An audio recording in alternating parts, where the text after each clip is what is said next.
Bismillahirrahmanirrahim. Assalamu alaikum students. This is Atif Ahmed, your physics teacher. My dear students, welcome to short lecture series. आज के इस video में हम discuss करने जा रहे हैं स्ट्रेन एनर्जी इन डीफॉर्म्ड मटेरियल।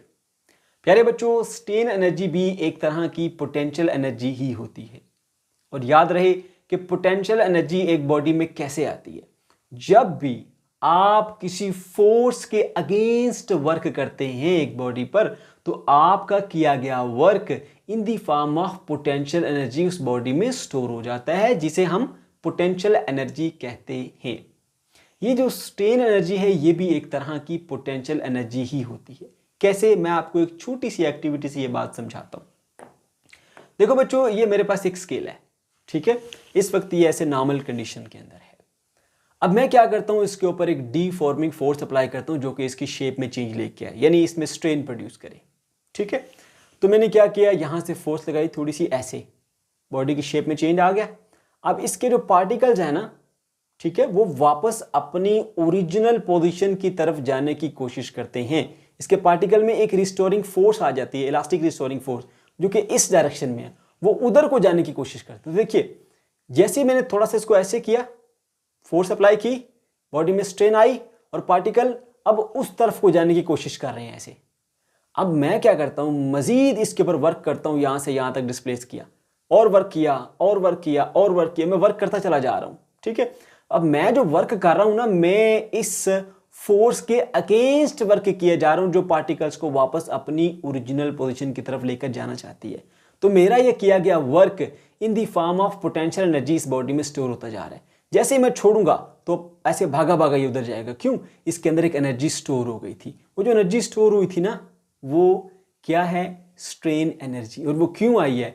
क्योंकि हमने जो एक इलास्टिक रिस्टोरिंग फोर्स है उसके अगेंस्ट वर्क किया है। देखो, ऐसे प्लेस किया था, पार्टिकल उधर जाना चाहते थे, तो फोर्स की डायरेक्शन उधर थी, मगर मैं ज़बरदस्ती वर्क करके उस फोर्स के अगेंस्ट जाता रहा, बॉडी में एनर्जी स्टोर होती रही। जैसे ही छोड़ूंगा तो ऐसे वर्क करेगी, ठीक है, क्योंकि उसके अंदर एक एनर्जी स्टोर हो चुकी थी, ठीक है ना। तो इसलिए हम कहते हैं स्ट्रेन एनर्जी क्या है? When strain is produced in a body by a deforming force. जब आप डीफॉर्मिंग फोर्स अप्लाई करते हुए एक बॉडी में क्या करते हैं, डीफॉर्मेशन लाते हैं, उसमें स्ट्रेन प्रोड्यूस करते हैं, then there is work done against elastic restoring force. तो यहां पर आप इलास्टिक रिस्टोरिंग फोर्स के अगेंस्ट वर्क कर रहे होते हो। This work is store in the body as elastic strain energy. बात समझ गए? जो बात मैंने आपको शुरू में बताई थी कि जब भी आप किसी फोर्स के अगेंस्ट वर्क करेंगे तो आपको पोटेंशियल एनर्जी मिलेगी बॉडी में। समझ गए? तो यहां पर भी हमने क्या किया, इलास्टिक रिस्टोरिंग फोर्स जो पार्टिकल को वापस अपनी ओरिजिनल पोजीशन में लेके जाना चाह रही थी, उसके अगेंस्ट हमने इधर को वर्क किया और हमारा किया गया work in the form of energy उसके अंदर स्टोर हो गया, जिसे हम स्ट्रेन एनर्जी कहते हैं। समझ गए बच्चों? चलिए आगे बढ़ते हैं। ओके, अब हम इसको एक छोटी सी एग्जांपल से मजीद समझते हैं कि हमारे पास एक वायर है जिसकी ओरिजिनल लेंथ है L1, ठीक है। उसका एक एंड हमने सपोर्ट से अटैच कर दिया है, दूसरा एंड हमारे पास फ्री है, ठीक है। फिर हम क्या करेंगे, यहाँ पर एक एक करके वेट सस्पेंड करते जाएंगे, तो वो डाउनवर्ड एक फोर्स लगाएगा, क्योंकि वेट क्या है, बॉडी की डाउनवर्ड फोर्स है इसके ऊपर, ठीक है। तो हम क्या देखेंगे, जैसे जैसे हम वेट इसके साथ अटैच करते चले जा रहे हैं, डाउनवर्ड फोर्स बढ़ती चली जा रही है और इसके अंदर एक एक्सटेंशन आती जाएगी, इसकी लेंथ में इजाफा होता जाएगा, ठीक है। हम वेट अटैच करते जा रहे हैं, यहाँ पे लेंथ में इजाफा होता जा रहा है, ठीक है। फाइनली हमने इतने वेट अटैच कर दिए और ये यहाँ से इतना इसकी लेंथ के अंदर जो है वो इजाफा हो गया, ठीक है। अब लेंथ में इस इजाफे को हम डेल्टा L से शो करते हैं। बात समझ आ गई?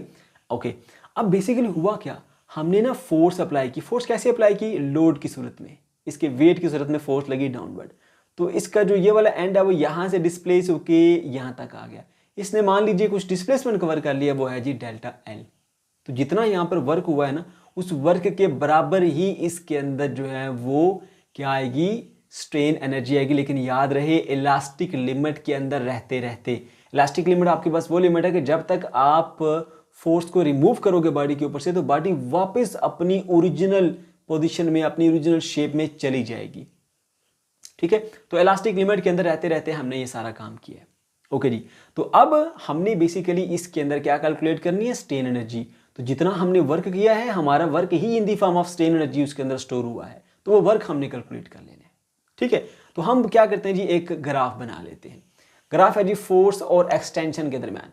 यहाँ से along the x axis force ले ली, अलोंग द वाई एक्सिस हमने एक्सटेंशन ले ली है।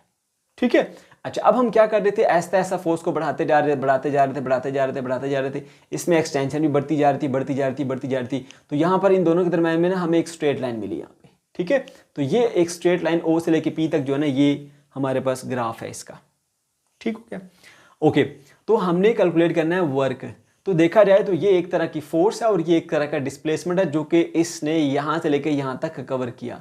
तो हम जानते हैं कि area under F D graph हमें वर्क देता है। Area under force displacement graph gives us work, ये हम पढ़ के आए हैं। ठीक है, तो चाहे फोर्स जो है वो आपके पास वेरिएबल हो, चाहे फोर्स कांस्टेंट हो, दोनों सूरतों में ये वैलिड है। Area under F D graph gives us work. तो हमने इसीलिए यहाँ पर मेंशन किया कि जो वर्क है ना वो आपके पास area under the force extension graph होगा। ठीक हो गया, अच्छा।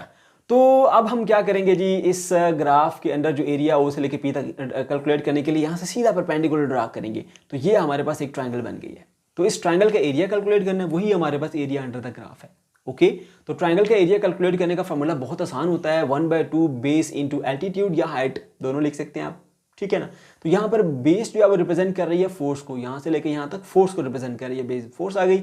और जो हाइट है वो यहाँ पर बेसिकली डेल्टा एल है, तो डेल्टा एल कर दिया। ठीक है, तो W is equal to 1/2 F into delta L. प्यारे बच्चों, ये आ गया हमारे पास बेसिकली स्ट्रेन एनर्जी, क्योंकि वर्क ही एनर्जी की सूरत में स्टोर हुआ था। तो जितना वर्क है उतनी ही इसके अंदर स्ट्रेन एनर्जी होगी। क्लियर हुई बात? ओके, अच्छा जी, अब हम कैलकुलेट करना चाह रहे हैं जी strain energy per unit volume. तो कोई बात नहीं, हम टोटल वॉल्यूम से इसको डिवाइड कर लेंगे। वॉल्यूम कैसे कैलकुलेट करेंगे, इसकी लेंथ है ना हमारे पास L, ठीक है, और उसका जो क्रॉस सेक्शनल एरिया था वो A था, कैपिटल A। तो लेंथ को हाइट से मल्टीप्लाई करेंगे, वॉल्यूम आ जाएगा, A इंटू एल, ये वॉल्यूम आ गया। ठीक है ना, तो एनर्जी डिवाइडेड बाय वॉल्यूम आ जाएगी हमारे पास एनर्जी पर यूनिट वॉल्यूम। अब यहाँ पर W की वैल्यू पुट कीजिए, जो कि है 1/2 F इंटू डेल्टा एल, ये पुट कर दी हमने। उसके बाद क्या करेंगे, थोड़ा सा इसको रीअरेंज करके लिखेंगे। F/A को अलग लिख लिया, डेल्टा L/L को अलग ब्रैकेट में कर लिया। ऐसा हम कर सकते हैं, कोई इशू नहीं है। ठीक है ना, तो फोर्स अपॉन एरिया, ये फार्मूला होता है हमारे पास स्ट्रेस का। इसकी जगह लिख दिया हमने स्ट्रेस, 1/2 वैसे ही रहा। डेल्टा L/L यानी change in length with respect to original length, ये फार्मूला होता है स्ट्रेन का। तो यहाँ लिख दिया हमने स्ट्रेन। तो इस तरह से strain energy per unit volume का पहला फार्मूला आ गया, mu naught is equal to 1/2 stress into strain, जो कि न्यूमेरिकल्स के अंदर हम इस्तेमाल करेंगे। एक और भी फार्मूला है जो कि न्यूमेरिकल में आपको इस्तेमाल करना पड़ सकता है, उसको भी ड्राइव कर लेते हैं। वो बेसिकली इसी के अंदर हम छोटी सी मॉडिफिकेशन करेंगे, ये F/A की जगह पे। कैसे करेंगे, हम इस्तेमाल करेंगे यहाँ पर यंग्स मॉडुलस का, जो कि होता है हमारे पास Y is equal to stress divided by strain. Stress का formula force by area, strain होती है change in length with respect to original length, tensile strain की बात कर रहा हूँ। ठीक है, तो क्या किया, ये जो नीचे वाली ब्रैकेट है यहाँ पर डिवाइड हो रही है, उधर जाके हो जाएगी multiply. So F/A is equal to Y times delta L/L। ये वाली F/A की वैल्यू उठाकर यहाँ पे पुट कर देनी है, तो नया फॉर्मूला आ जाएगा। सो म्यू नॉट की जगह म्यू नॉट आ गया, is equal 1/2 as it is. F/A की जगह पे लिख दिया Y इंटू डेल्टा L/L, और ये वाला जो डेल्टा L/L है ये एज इट इज रहा, दोनों को मल्टीप्लाई किया, स्क्वायर बन गया। अब ये किसका फॉर्मूला है, स्ट्रेन का, बता चुका हूं। तो आप लिख सकते हैं mu naught is equal to 1/2 Y into strain का स्क्वायर। ठीक है बच्चों, तो ये था हमारा आज का टॉपिक। अगर आपको कोई कंफ्यूजन है या किसी किस्म का कोई प्रॉब्लम है तो कमेंट सेक्शन के अंदर आप जरूर पूछ सकते हैं। वीडियो अच्छी लगी तो लाजमी से लाइक कीजिएगा, अपने दोस्तों के साथ शेयर कीजिएगा। चैनल को अगर अभी तक सब्सक्राइब नहीं किया तो इसको लाजमी से सब्सक्राइब कर लीजिए। अल्लाह हाफिज़।